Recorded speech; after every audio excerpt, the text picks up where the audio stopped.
Śrī Tripurā rahasyam Māhātmya-Khaṇḍam Aum Shri Ganesha Sharada Gurubhyo Namaha. Jai Śrī Tripure-mātar, Jai Bāl'āmbike pare, Jai bhakta-priye nityam, Jai kārunya-vigrahe, Jai Śrī Tripure-mātar, Jai Bāl'āmbike pare, Jai bhakta-priye nityam, Jai kārunya-vigrahe, Jai Śrī Tripure-mātar, Jai Bāl'āmbike pare, Jai Śrī bhakta-priye nityam, Jai kārunya-vigrahe, Jai Śrī Tripure-mātar, Jai Bāl'āmbike pare, Jai bhakta-priye nityam, Jai kārunya-vigrahe.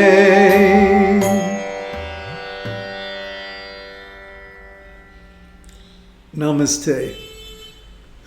Last time we went over Sumedha's wonderful prayer to the mother, Tripura Sundari, when she appeared to him after his practice as instructed by his guru.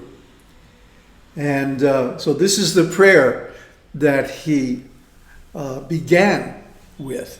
And I looked at it, the Sanskrit, I thought it would make a nice kirtan, and sure enough, it does. Victory to Śrī Tripurā, the mother.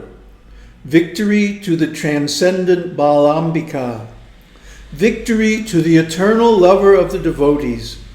Victory to the very form of compassion. She's called Tripura because she's the mother of the three worlds, Tripura. And there's already many esoteric meanings for Tripura, which we'll get into slowly as we go through the text. And the transcendent Bālāmbikā. Bala means strength, and Ambika means the beloved of Shiva. So she is the strength of Shiva. She is the power. He's the powerful, but she is the power. In other words, he is the Shiva and she is the Shakti. And the eternal lover of the devotees. It's said that she satisfies the devotees' desires more than they ask for. And this is also my experience, that she will actually give herself even to the sincere devotees. Because why? She is the very form of compassion, kārunya-vigrahe. So this is so wonderful, huh? What a nice prayer. We can sing it if we ever get together with any of you. We can sing it as a kirtan. It makes a very nice kirtan. So, then what happened?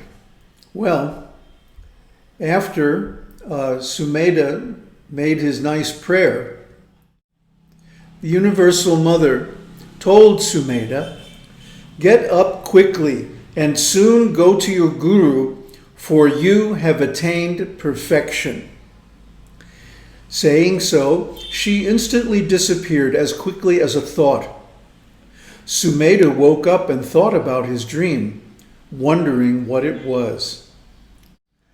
As I mentioned earlier, I had a similar experience back in, 2002. I had been camped out on a beach or near a beach in Kauai for a long time, several months, just chanting my mantra. At that time, I was practicing Krishna mantra. And Krishna appeared to me in a dream at the end of the night. And he said, "You will attain me very soon." Huh? I had no idea what he meant, but now I know. So after an experience like that, you naturally are going to wonder, was that real? Or was it, just a dream? Or, am I hallucinating? It's a flashback to a trip, LSD trip? What is this, And of course, the answer is, when a dream, so-called dream, involves a transcendental personality, a god or goddess like Krishna or Tripura, it's real. Because our experience of the transcendent is only subjective.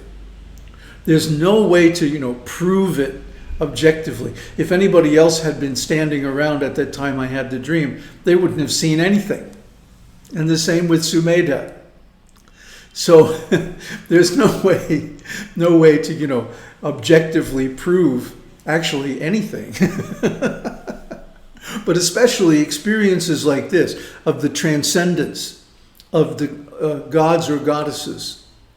They are in our inner world, and they are with us everywhere we go. And so there's never a time actually when we're separated from them, but we see like that because our attention is captured by the outside world through the senses. But when we develop meditative intelligence, Dhiya, as in the Gayatri mantra, Dhiyo yo na prachodayat. Please give us this meditative intelligence, Dhiya. This is a different way of looking. I have a very extensive series called The Secret of the Golden Flower, which involves this turning the attention from going outward through the senses to going inward into the inner world. And we will find that the inner world is just as extensive, or perhaps more extensive, than the outside world, because the senses are very limited. But the mind, the imagination, the inner sight is not limited, because ultimately we are Shiva, we are Shakti. Shakti is the potential within Shiva. So even when this whole world is destroyed and goes back into unmanifestation, she remains. And she is enfolded within Shiva in undifferentiated Brahman. And then again, when it's time to create, she comes out and becomes active. And she is actually Shiva's activity. So this whole world actually is the goddess. Whatever we perceive and whatever we are is Tripura's. But since we are identified with the senses, we don't see it that way. We see it as different discrete objects that apparently have real existence, but actually they don't. So then what? Thinking repeatedly about the beautiful Devī and her ambrosial words, he went to the river to bathe and thought he had taken millions of years to reach there. Thinking about the dream, he forgot his morning rites and wandered about what he had seen within himself. He could not understand whether it was true or false, nor could he know the reason for it.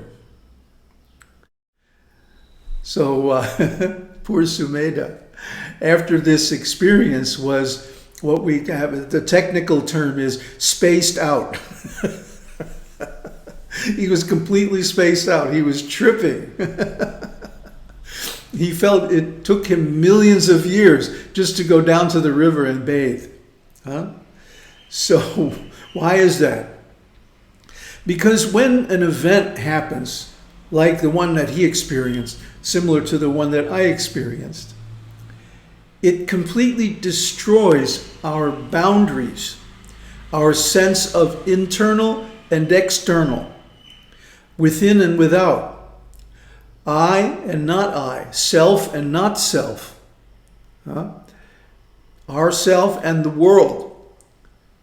And this unleashes a torrent of impressions that normally we keep in check with our different mental abstractions. But when those are shown to be all false, the mind becomes overwhelmed by this torrent of impressions, both mental and physical. And so just a short segment of time can appear like millions of years, like it's never going to end. This happens during LSD trips. But LSD is just a chemical, so its effect soon wears off. But an experience of self-realization, a profound experience like this, changes you. You're never the same afterwards. Remembering it, you can't look at ordinary existence anymore in the same way. It's not ordinary. Actually, everything is sacred. Everything is transcendent. But in our ordinary state of consciousness, we don't realize it because of these mental blocks. When the blocks are removed, then we see things as they are. And as they are, everything is present. Everything is happening simultaneously. There is no time. It's all there. Now, here. And this is overwhelming at first until you learn how to deal with it. It's overwhelming, this transcendental consciousness, this liberation, this enlightenment. So, knowing this, the all-compassionate goddess tells him, go very soon to your guru. He knows how to take care of you because he's been through it himself. See, again and again, we come back to this point in this Vedic literature, not only this Māhātmya-Khaṇḍa of the Tripura Rahasya. It's not only this book, it's every Vedic book. That the guru is the essential centerpiece of spiritual life. If you don't have a guru, you're a dog, you're a pashu, you're an animal. You're not a human being. Although you may pretend, and people are very good at pretending. They have all kinds of fancy words and stuff like this. But when it comes down to when the rubber meets the road at the time of death, everybody has to go through this. Then those who are atheistic, who are viyogis, who have no yoga, no connection with the Supreme, they're lost, they're confused, they're doubtful, they're afraid, terrorized. So those who have the connection with the Supreme are not confused. They know what's happening, and they know how to deal with it. Because as Krishna says in Bhagavad Gita, yam yam vapi smaran bhavam, whatever you think at the time of death, tung tung evaiti kaunteya, that state of being you will certainly attain in your next life.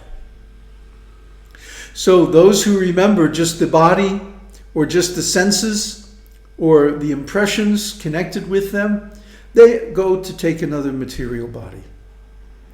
But those who remember God, who have a long established habit of remembering God, praising God, serving God, always through the guru, they go to a higher destination. They can go actually to whatever destination they want. This is the real meaning of yoga. Yoga isn't just sitting around doing asanas, pretending to meditate. That's ridiculous. Yoga is union with God. And it can be attained through this science of Tripura Rahasya. Om Tat Sat. Om Harihi Om.